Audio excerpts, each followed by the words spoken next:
name's Jane. I went to the Danish capital city of Copenhagen. Join me as I visit the bucket list amusement park Tivoli Gardens, spend a day over the water in Malmo, Sweden, and have a look at what quirks, kinks and idiosyncrasies the city of Copenhagen has to offer.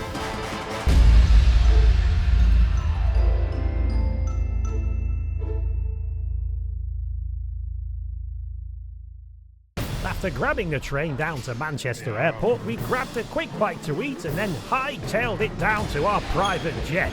It was at this point I was reminded that I was relatively poor and had to settle with flying in a confined space with 200 commoners.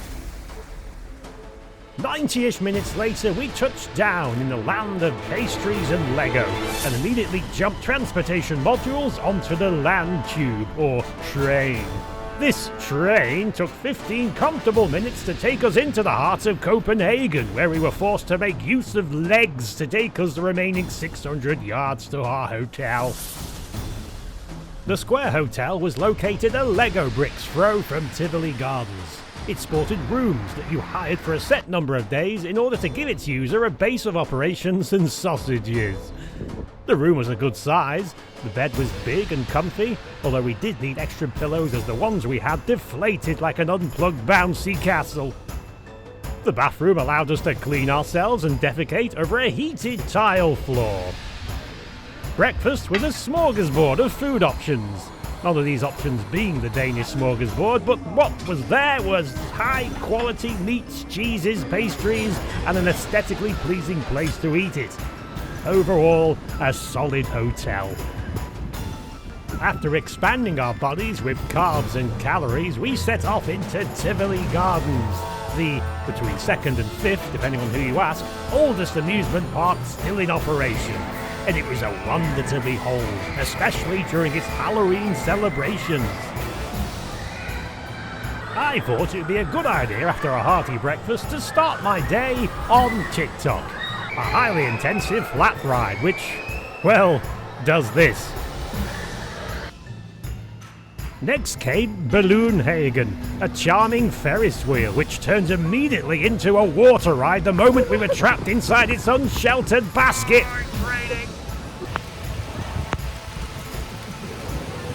After that, we found shelter in Minen, a water dark ride. I saw the irony. It was a charming, albeit short experience filled with colourful animatronic characters who emoted more than your typical teenager.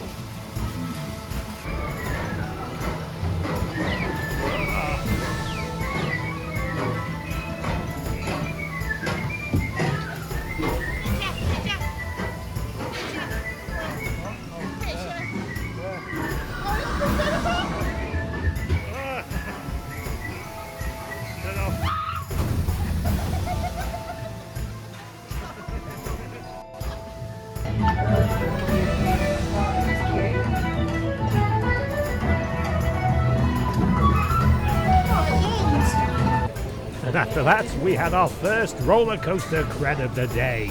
First coaster, Rutschenbahnen, the second oldest operating roller coaster in the world, and it rid better than most modern ones.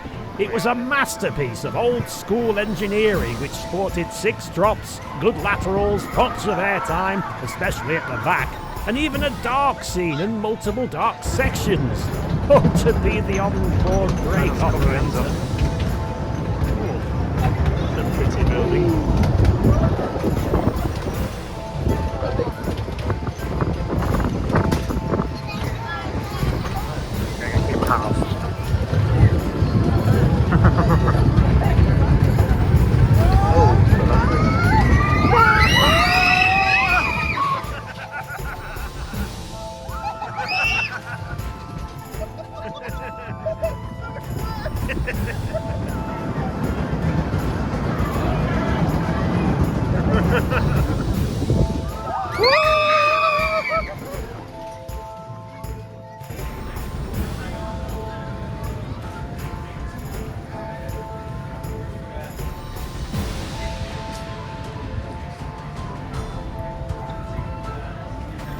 After that, we tried their Mack-powered coaster, Coaster Cred number 2, of which I forgot to get any decent footage of.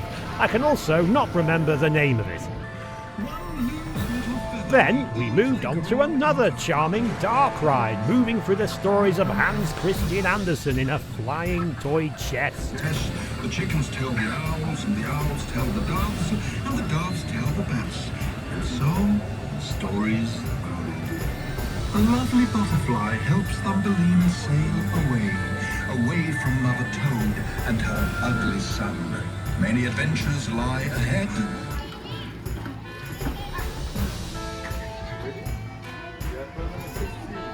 The motorboats gave us a chance to catch our breath and really soak in the ambience of this great place.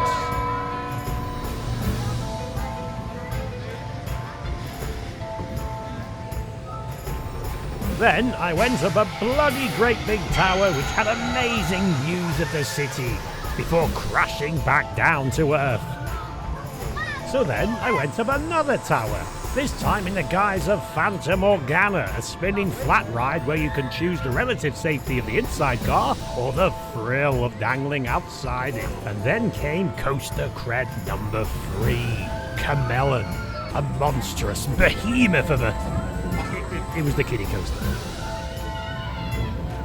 It went round 5 times though. A cred's a cred.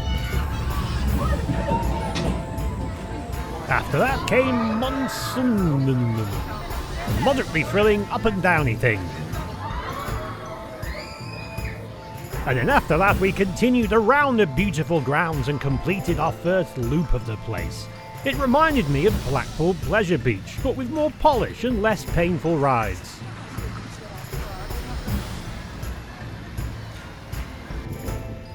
Then it was time for lunch, so we made our way into the food hall, a compact space containing dozens of tasty-looking food outlets. We opted for a traditional Danish smorgasbord, which in English translates to ridiculously priced half a sandwich.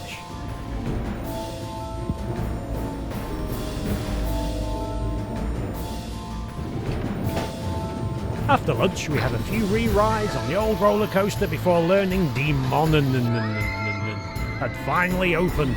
A B&M flawless with a compact layout, 3 inversions and a bloody big queue. I managed to grab myself a front row on the 2 rides I managed on it.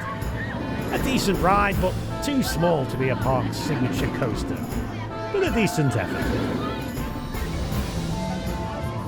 After this, the park descended into darkness and the crowds grew with it. Tivoli in the day is great, but it is nothing compared to Tivoli in the dark. What a wonder. We had nighttime rides on the old roller coaster, the Mack Power coaster, and a few decent flat rides. The atmosphere was buzzing. I then tried my first scare maze, which was set underneath the roller coaster. Great sets, but not a lot else. What was much better was the second scare maze called Villa Vendetta and was themed to It, the clown ghosty thing. It was well worth a walkthrough. After lots of re-rides and a random laser fire show we stumbled into, we left Tivoli Gardens utterly satisfied.